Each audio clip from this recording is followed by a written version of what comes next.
Mapagpalang gabi po sa ating lahat mga kapatid at higit sa lahat sa ating Diyos sa buhay.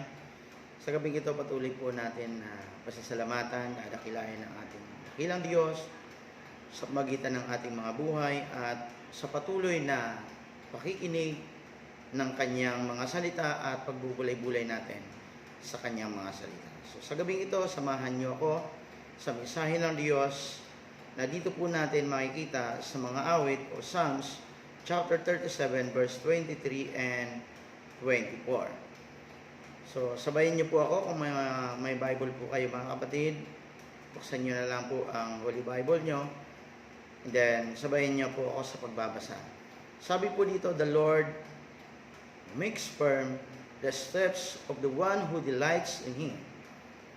Though he may stumble, he will not fall, for the Lord upholds him with His hand.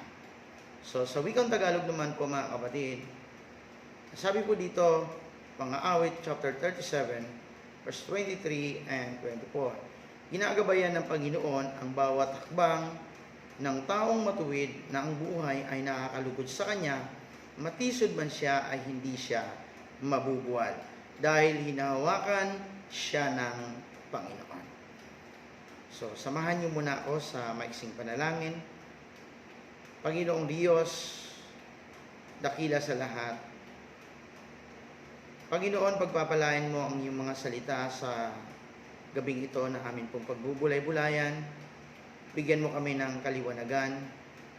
Bigyan mo kami, Panginoong Diyos, ng karunungan upang maunawaan, maintindihan po namin, Panginoong Diyos, sa simple at payak na kaparaanan lamang po, Panginoong Diyos.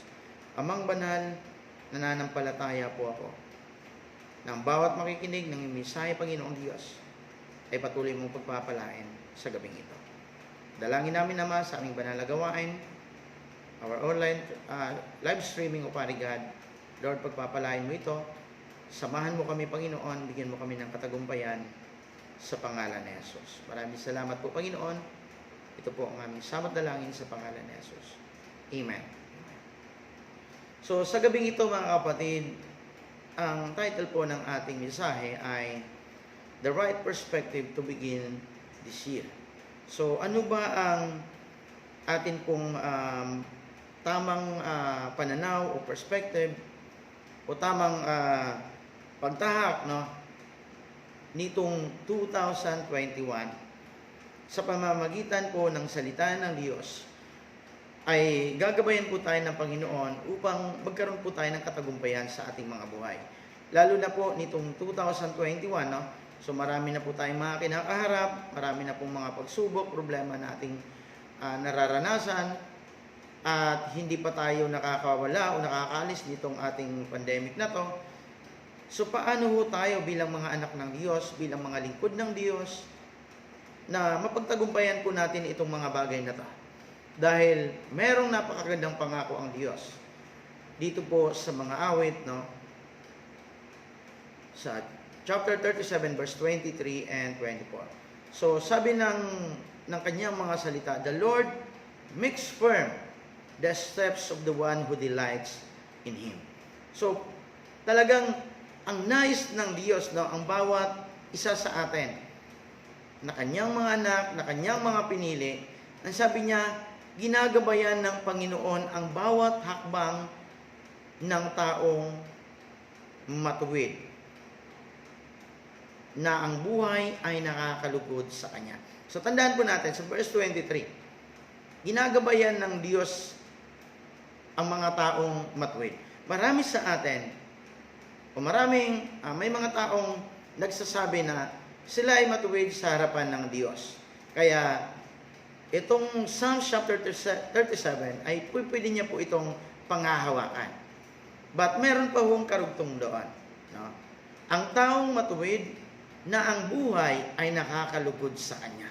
So tandaan po natin, no? Hindi lamang po tinuwid po natin ang ating buhay, at ang kasunod po doon ay nakakalugod, no? Ang buhay ay nakakalugod sa Kanya. Na dapat po, no, mga kapatid, ang buhay po natin, na tayo tinuwid po natin sa harapan ng Diyos, at kailangan meron ho tayong gagawin meron po tayong kailangang gampanan at meron po tayong dapat susundin upang ang buhay po natin ay nakakalugod sa Panginoong Diyos. O mabigyan po natin siya ng kasiyahan sa pamagitan ng ating mga buhay. Na hindi lamang po tayo, no, dahil talagang masunurin ka, mabait ka, pero hindi mo naman nagagawa ang kalooban ng Diyos sa buhay mo. Kapatid, wala pa rin, hindi pa rin po natin kayang panghawakan ang mensahe na to.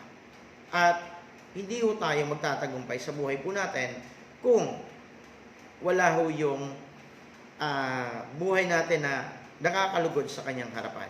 Sa verse 24, matitisod man siya, ay hindi siya mabubuwal. Dahil hinahawakan siya ng Panginoon. So marami ho tayong mga problema, pagsubok sa buhay na kinakaharap po natin, araw-araw man yan sa ating mga buhay. Pero sabi dito sa kanyang mga salita, hindi ho siya mabubuwal. Hindi ho siya matitinag dahil hinahawakan siya ng Panginoon. Ang paghawak ng Diyos sa atin, mga kapatid, at sa buhay po natin, no, na talagang hindi tayo pakakawalan ng Diyos. Hindi tayo iiwanan ng Diyos. At gagawin niya tayong mananagumpay sa bawat buhay po natin. Kaya itong taon na ito, mga kapatid, ano ba ang kailangan po natin? Ano ba yung uunahin po natin sa buhay po natin? Na kailangan ba may maganda kang trabaho? Na kailangan ba mayroon kang maraming pera? Na kailangan ba ay mayroon kang malusog na pangangatawan para ikaw ay magtatagumpay for 2021? Ang una po, mga kapatid, na dapat po nating angkinin at ihilingin sa Panginoong Diyos the directing of God o yung direction ng Diyos sa ating mga buhay. Sabi sa verse 23, the steps of a good man are ordered by the Lord. Okay. Ang hakbang, mga kapatid, ng taong matuwid ay ginagabayan ng Diyos. Kaya kailangan po natin yung direksyon ng Diyos sa ating mga buhay upang magtatagumpay ho tayo sa ating mga ginagawa for this year, 2021. At ang sabi ng Diyos na yung ating mga hakbang, yung ating mga ginagawa sa buhay ay ginagabayan niya. At lalo na sa mga taong matuwid at nagbibigay kaluguran sa harapan ng Diyos. Yung napapasaya po natin ang Diyos. Nabibigyan po natin siya ng kagalakan sa pamagitan ng ating mga buhay. Na hindi lamang po natin ngayon na mabigyan tayo ng Diyos ng kagalakan sa ating mga buhay. Kundi uunahin po natin ang Diyos, bibigyan po natin siya ng kagalakan sa pamamagitan ng ating buhay, paano natin itutuwid sa kanyang harapan, paano po natin gagawin ang kanyang kalooban sa ating mga buhay, and then, gagabayan tayo ng Diyos, iingatan tayo ng Diyos sa lahat ng ating mga gagawin. Gusto nyo ba yung ganon, mga kapatid? Sa 2021 na to, kailangan unahin natin ang Diyos sa buhay po natin. So how we can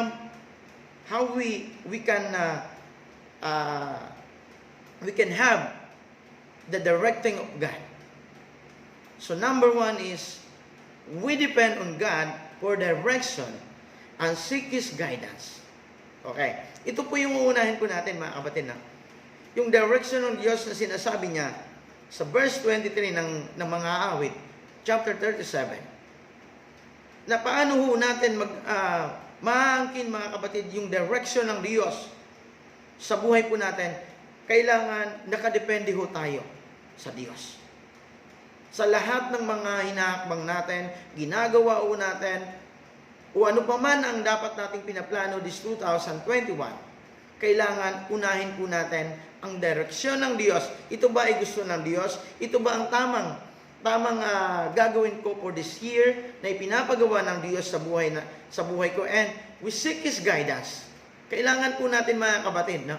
Hanapin po natin ang panguna ng Diyos sa ating mga buhay. Upang sa gayon magkakaroon ho tayo ng tagumpay for this 2021. Kahit ano man yung mga pinaplano po natin for the church, sa trabaho natin, sa pamilya natin, kung ano man yan, mga kapatid, uunahin po natin ang Diyos at ipagkakaloob niya sa atin yung kanyang panguna sa ating mga buhay. Kasi sabi nga sa Proverbs chapter 3 verse 5 to 6, no? Trust in the Lord with all your heart and lean not on your own understanding. And in all your ways submit to Him, and He will make your path straight. So mga kapatid, ito yung nais ng Diyos, no? Sa ating mga buhay, na ipagkakatiwala natin sa Panginoon. Magtiwala tayo ng buong puso sa Panginoon at huwag na tayong manalig, no, sa ating mga sariling karunungan, kaunawaan, kakayanan, o lahat ng bagay na meron sa sarili natin. Huwag tayong manalig doon. Huwag tayong magtiwala doon, kundi magtiwala tayo sa ating dakilang Diyos. Yung panguna niya, no? Yung sabi ng Diyos, no, trust in the Lord with all your heart. Yung buong pagtitiwala, buong puso po nating pagtitiwala sa Panginoon. Na wag ho yung half-hearted ho tayo. Wag ho yung, Lord, 75% lang po ang ipagkakatiwala ko sa inyo ngayon. Dapat 100% ang pagtitiwala natin sa Panginoong Diyos. At ang sabi nga, no, alalahanin mo ang Panginoon sa lahat ng iyong ginagawa at ituturo niya sa iyo ang tamang landas. Di ba napakaganda? Ng pangako ng Diyos, ituturo niya sa atin yung gusto niyang ipapagawa sa buhay po natin, hindi po yung gusto mo, yung gusto natin. Upang magtatagumpay tayo, kasi ang Diyos, alam niya kung ano ang kahihinat na ng buhay po natin for this 2021. Kaya dapat ipagkakatiwala po natin ang mga buhay po natin sa Panginoon. Kapatid, maraming ang Diyos, nais ng Diyos, na hanapin natin, unahin po natin yung kanyang panguna. Hanapin natin ang kanyang panguna sa buhay po natin. Nang sa gayon, maangkin at makamtan po natin ang direksyon ng Diyos sa buhay po natin. Pangalawa, yung directing ng Diyos sa buhay po natin, paano natin matatanggap? Receive God's direction. Kanina, hinahanap po natin ang panguna ng Diyos sa buhay po natin. Ngayon naman, pangalawa, tanggapin po natin ang direksyon ng Diyos. Hindi po tayo magtatagumpay for this 2021 kung inuuna po natin ang sarili po natin. Hinahanap nga natin na nanalangin tayo sa Panginoon, Lord, pangunahan mo ako. Pero hindi naman natin tinatanggap kung ano ang direksyon na binibigay ng Diyos, yung ano yung guidance ng Diyos na binibigay niya sa iyo. Dapat tanggapin po natin ng buong puso kung ano po ang panguna ng Diyos sa buhay po natin. Nang sa gayon, mga kapatid, magkaroon ho tayo ng katagumpayan sa buhay natin. How to receive God's direction? Dahil sabi niya sa Psalms chapter 119 verse 105, your word is a lamp for my feet and a light on my path. Sabi ng salita ng Diyos. Ito po ay inelaborate na po ito ng ating pastor, Pastor Perde, no? Itong Psalms chapter 119.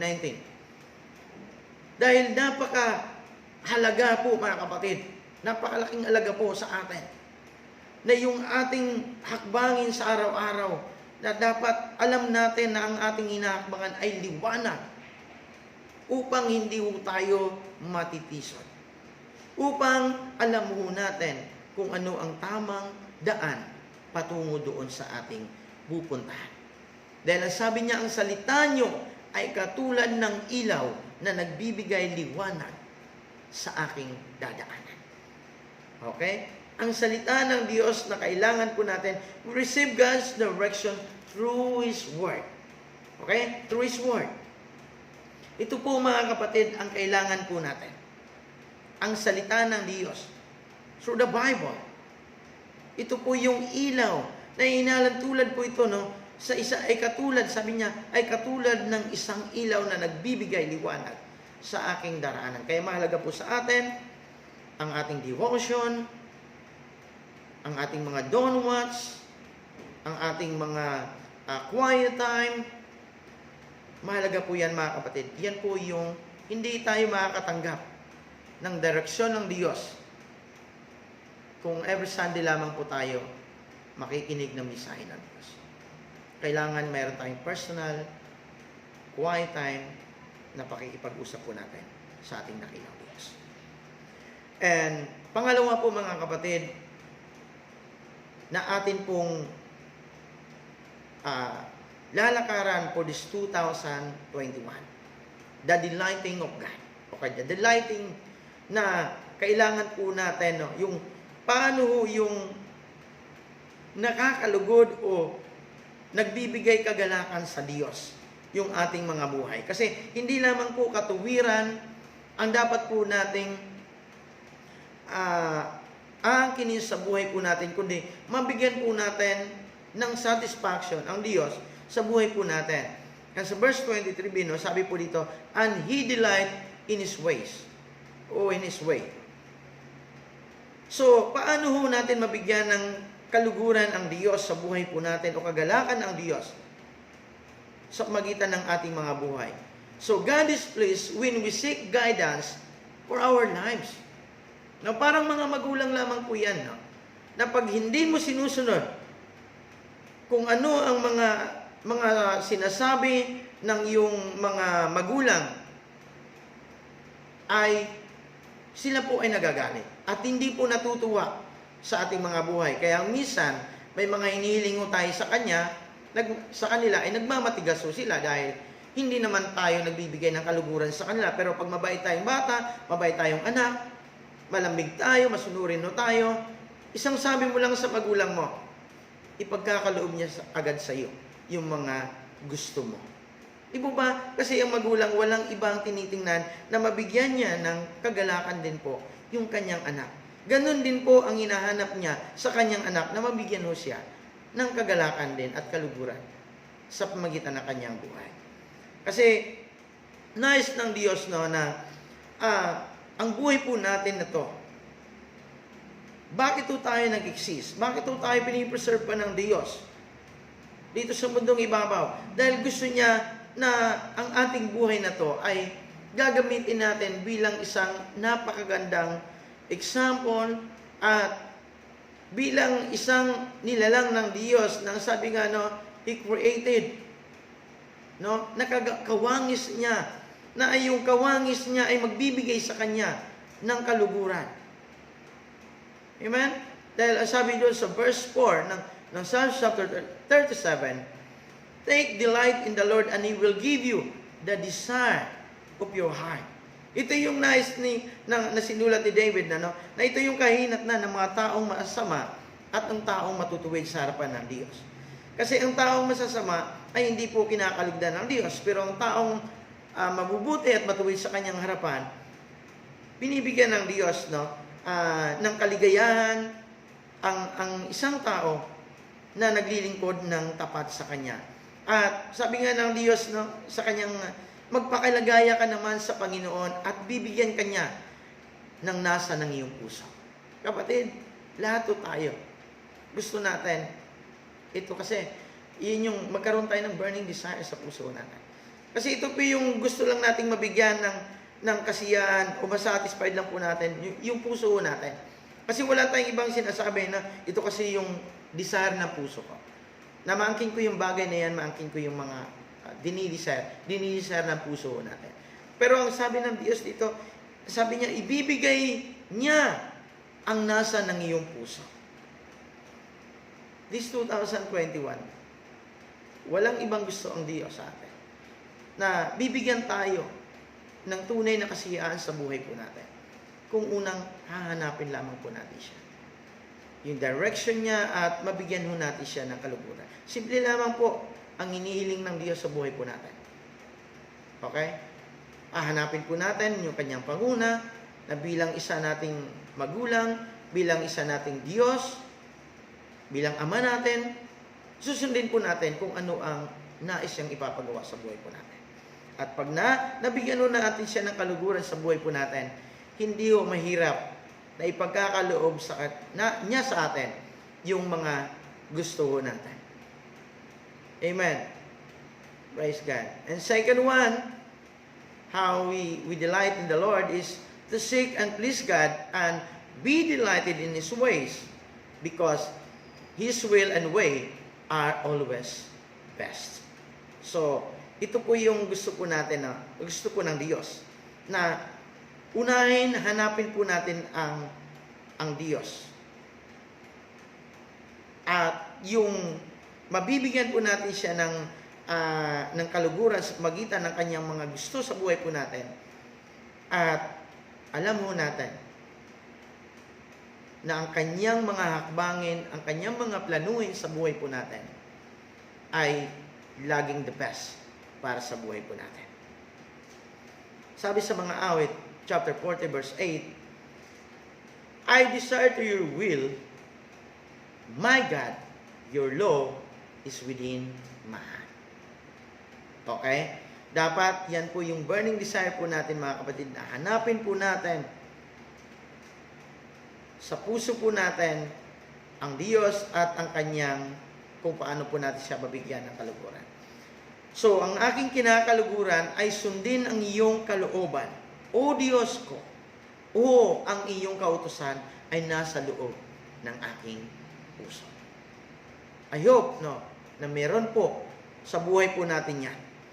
Na wala tayong ibang kinakalugdan sa buhay po natin ngayon, kundi ang sundin ang kalooban ng Diyos sa bawat buhay po natin, hindi po yung kalooban natin.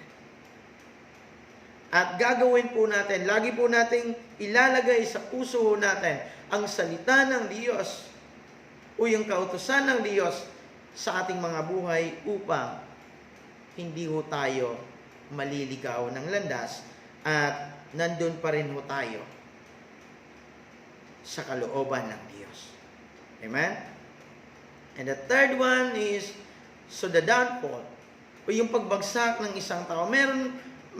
Sabi sa verse 24, though he fall, he shall not be utterly cast down. Amen? Matisod man po daw siya, ay hindi siya mabubuwal dahil hinahawakan siya ng Panginoon. Kapatid, napakagandang pangako ng Diyos. Sa buhay po natin, minsan, nagkakaroon po tayo. We are not perfect, no? We make mistakes, we make blunders, and fail at all times, sometimes. But, ito po yung salita ng Diyos sa mga taong matuwid at nagbibigay ng kaluguran sa kanyang harapan. Wala hong perfectong tao. Pero magagawa ho natin unti-unti ang buhay po natin na mabigyan ho natin ng kaluguran sa Panginoon Diyos. Na bawat hakbangin po natin, bawat ginagawa po natin, Lord, may nais akong gagawin sa araw na to. Bigyan mo ako ng panguna mo. Pangunahan mo ako, Panginoon Diyos. Hindi po yung nandun ka na sa akto ng iyong ginagawa, Lord, pangunahan mo ako, Panginoon. Kapatid, hindi pa nga naiset ng Diyos kung ano ang kalooban niya para sa iyo. Pinapangunahan mo na kaagad siya. Kaya minsan, iniiwanan tayo ng Diyos. Minsan, inahayaan tayo ng Diyos dahil sa tigas ng ulo po natin.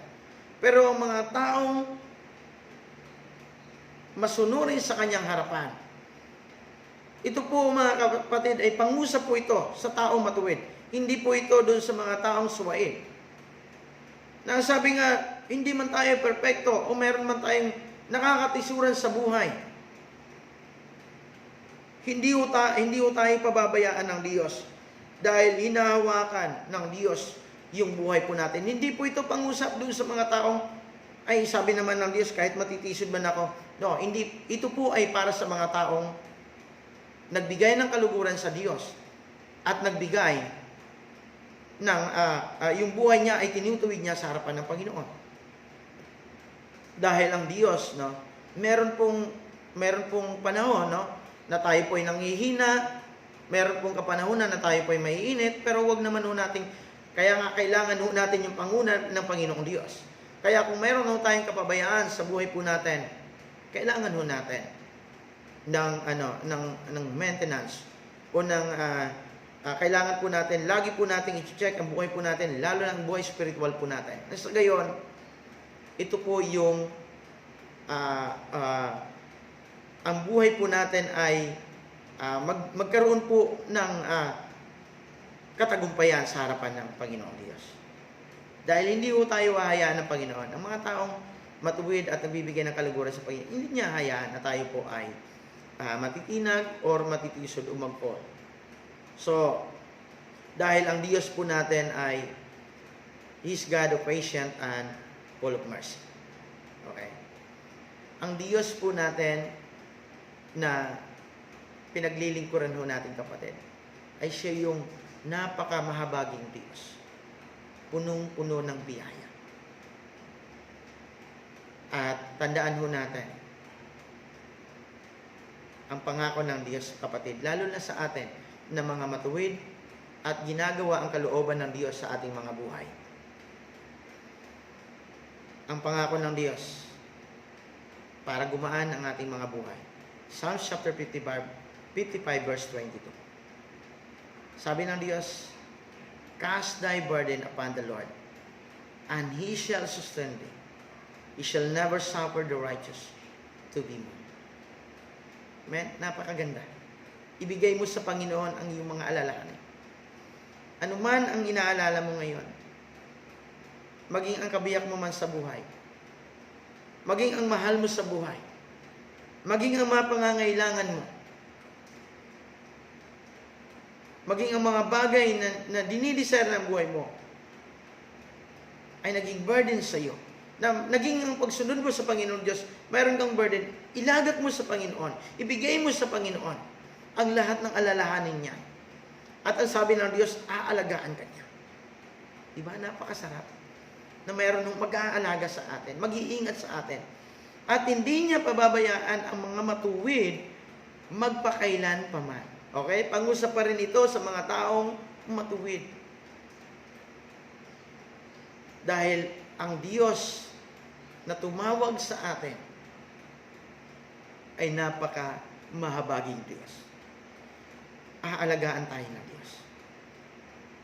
At ipagkakaloob ng Diyos ang mga bagay na gusto natin sa ating mga buhay. Nasa ng puso natin.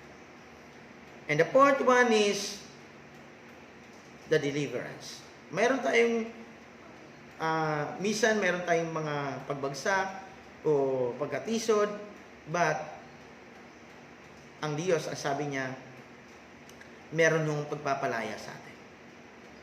Meron yung deliverance na ipagkakaloob niya sa atin. So verse 24, for the Lord upholdeth him with his hand.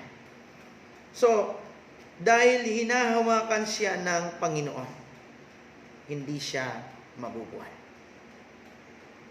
Ang kailangan lamang po natin, mga kapatid, is we trust for God, for His deliverance.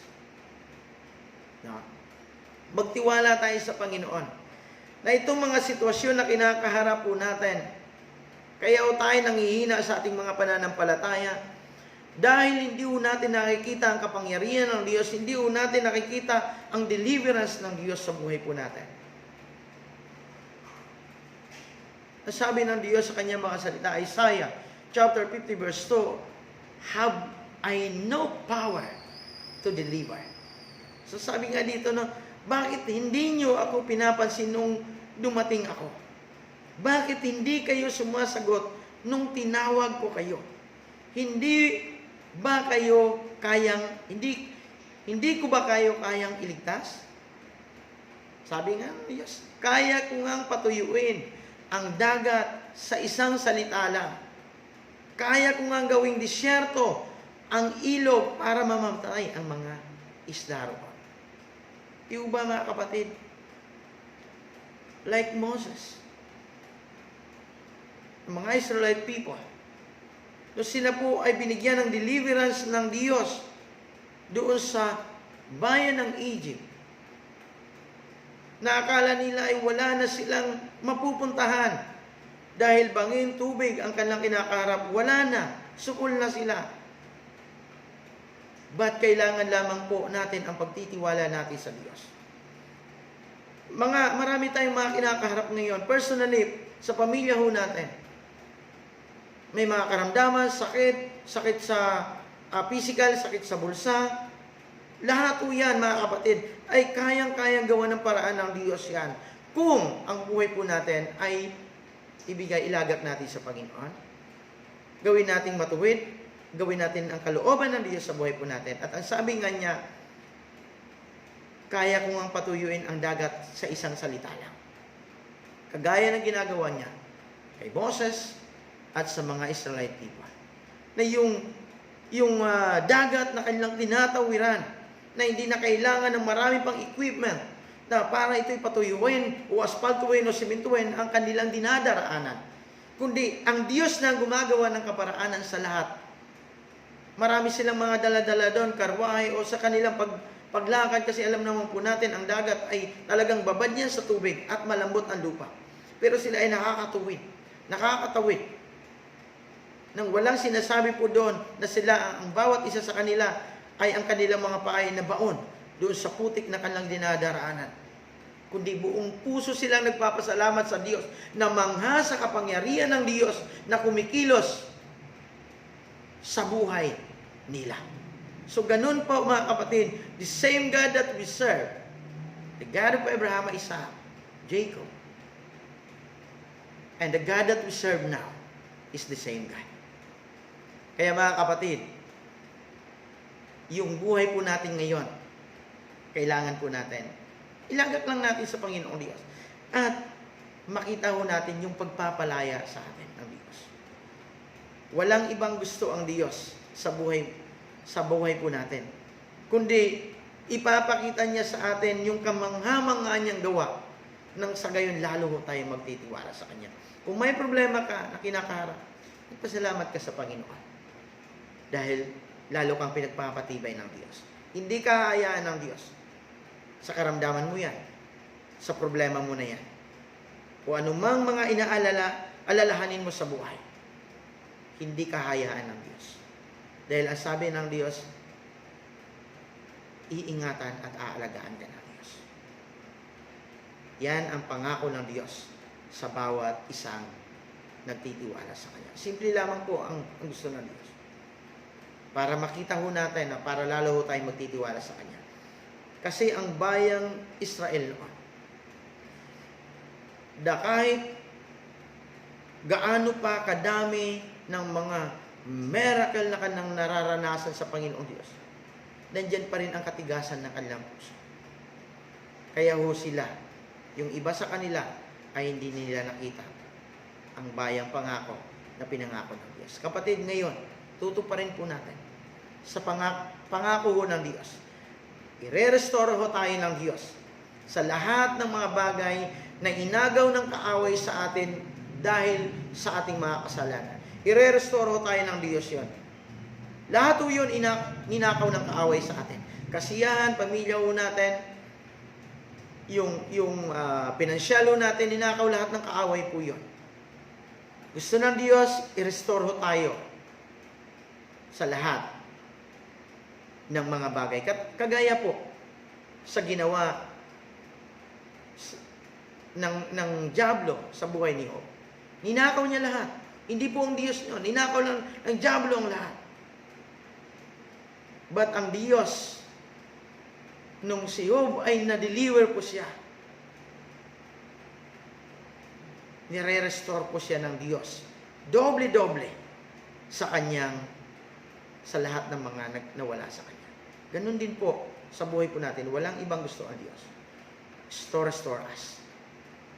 So, paano po ba natin mararanasan ang deliverance ng Diyos? So marami pong patunay dito sa Bible, no?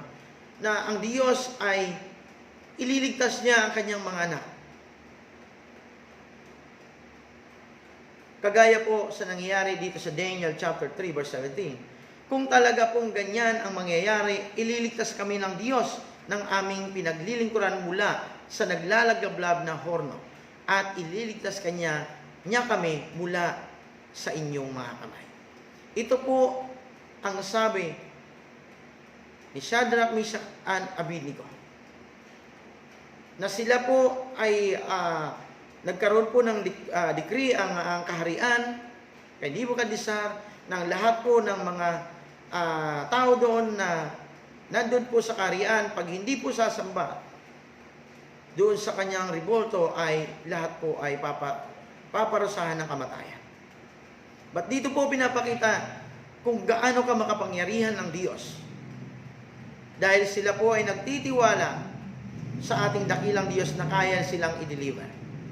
Nakagaya ni Daniel nung una, na siya po ay napagbintangan at pinarusahan, pinulog sa lions den, then ang Diyos, ang siyang nag-deliver sa kanya ay hindi po siya napapahamak. Pero yung mga taong nagluklok sa kanya doon, na siya po ay pinaratangan doon sa mga akusasyon na yun, sila po ay inulog at sila po ay talagang wala pong natira kahit. Buto na lang po ang natira sa kanila. Kagaya po nitong tatlo po na to. Nung sila po ay ginapos at yung mga taong ginamit po doon para sila po ay hulog doon sa naglalagablab na apoy o ito po yung furnace na napakainit po mga kapatid. Sobrang init po ito. Dahil ito po ay maglulusaw ng mga matitigas na mga materyales.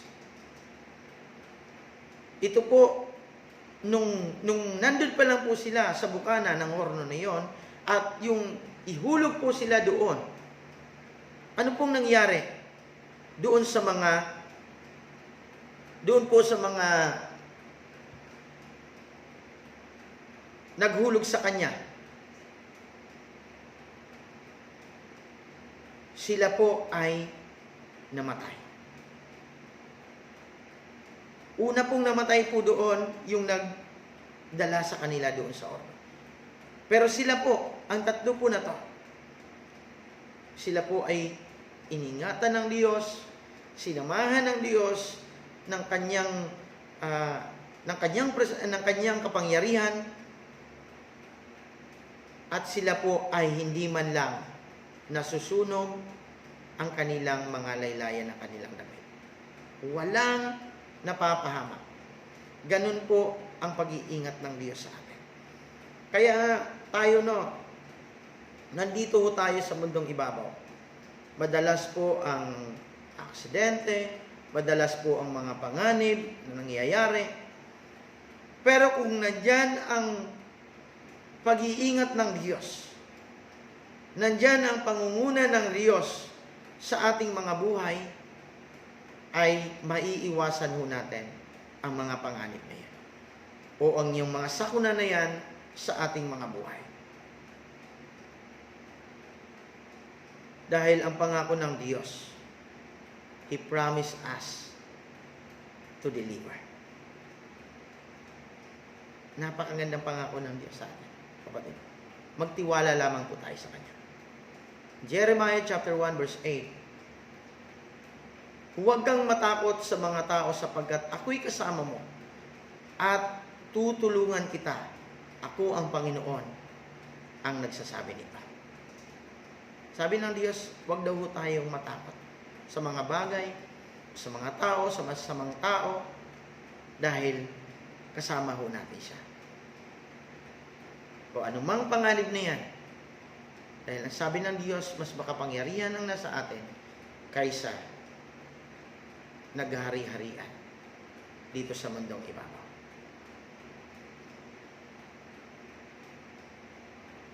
Yan ang gusto ng Diyos na atin pong maranasan for this 2021.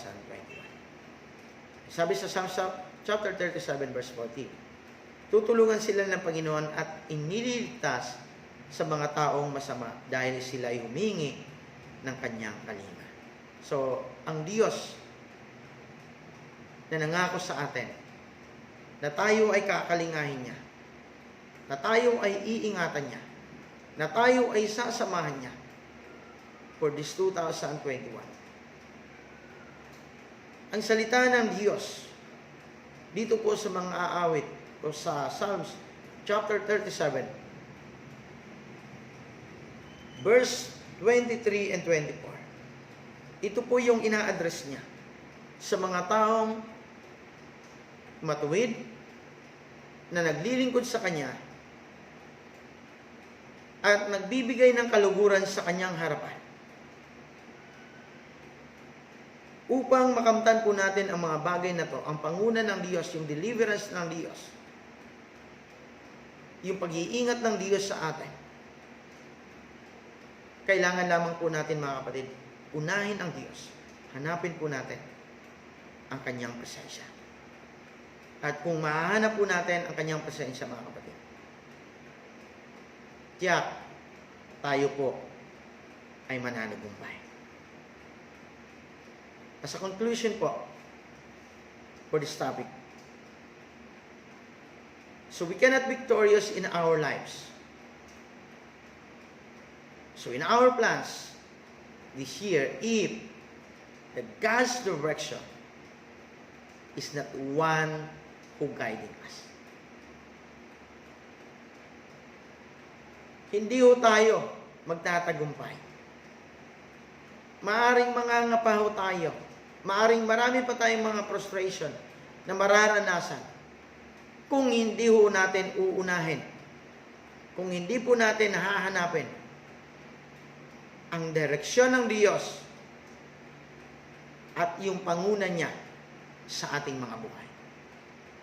Unahin lamang po natin yan, mga kapatid, at 100%. Gagabayin ka ng Diyos doon sa Kanyang kalooban. The second one, seek more delight ourselves in the Lord as He also will be delighted in our ways. Okay? So, bigyan lang po natin, mga kapatid, no, ng kaluguran ang Diyos sa ating mga sarili. At bibigyan ka ng kagalakan ng Diyos sa iyong buhay, lalo na yung dasa ng puso. Walang ibang gusto ang Diyos sa atin. And the third one, do not be afraid and worry, for He promises to uphold for those who trust in Him. Huwag ho tayong matakot. Huwag ho tayong mangamba. Alisin po natin ang mga pag-aalala po natin. Ilagak po natin sa Diyos ang ating mga alalahanin. At ang pangako ng Diyos, ang lahat ng nagtitiwala sa Kanya ay tutulungan niya at aalagaan niya. Napakagandang pangako ng Diyos. At napakagaan ng buhay na ating tatahakin for this 2021. Kung susundin po natin ang kalooban ng Diyos sa ating mga buhay. I hope, mga kapatid, na atin pong mabigyan ng kaluguran ang Diyos sa ating mga buhay.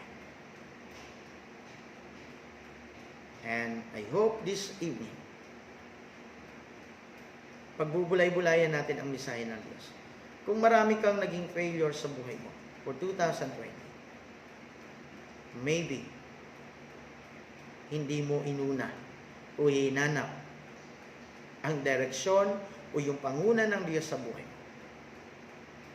Ngayon, it's not about our New Year's resolution. But it's about how we have the right perspective in the sight of God, in His ways, para mapagtagumpayan po natin ang 2021. At marami pong mga taong mamangha sa buhay po natin because we delight in the Lord. God bless po, mga kapatid. Salamat po sa inyong pakikinig. Pagpapalain po kayo ng Diyos. At ang dalangin ko na kayo po ay pangunahan ng Diyos. Tayo pong lahat ay manalangin. Panginoong Diyos, maraming salamat sa iyong mga salita, Panginoon. Dito po sa Awit, chapter 37 of Parigan. Dalangin ko, Ama, na buksan mo ang aming kaisipan, Panginoon, ang aming puso. Upang, Lord God, ang bawat napakinggan namin ngayon, mananatili ito. Gawin mong matabang lupa, Panginoon, ang aming puso. Itanim mo, Panginoong Diyos, ang mga salita mo ngayon. Upang sa aming pagtahak, sa panibagong taon na ito, Panginoon. Lord, makita namin ang kagaanan sa buhay na kasama ka po namin, Panginoon Diyos. Na nalulugod kang nakita ang aming mga buhay, Panginoon Diyos. At nabigyan ka namin ng kaluguran sa pamagitan ng aming mga buhay. Panginoon, maraming salamat. At dalangin namin, Ama, Lord, pangunahan mo kami. Samahan mo kami, Panginoong Diyos, na magawa po namin, Panginoon, na ikaw ang unahin namin sa bawat hakbangin namin sa aming mga buhay. Panginoong Diyos, pangunahan mo ang bawat isa sa amin. At nananampalataya kami sa iyong mga salita na magbibigay sa amin ng katagumpayan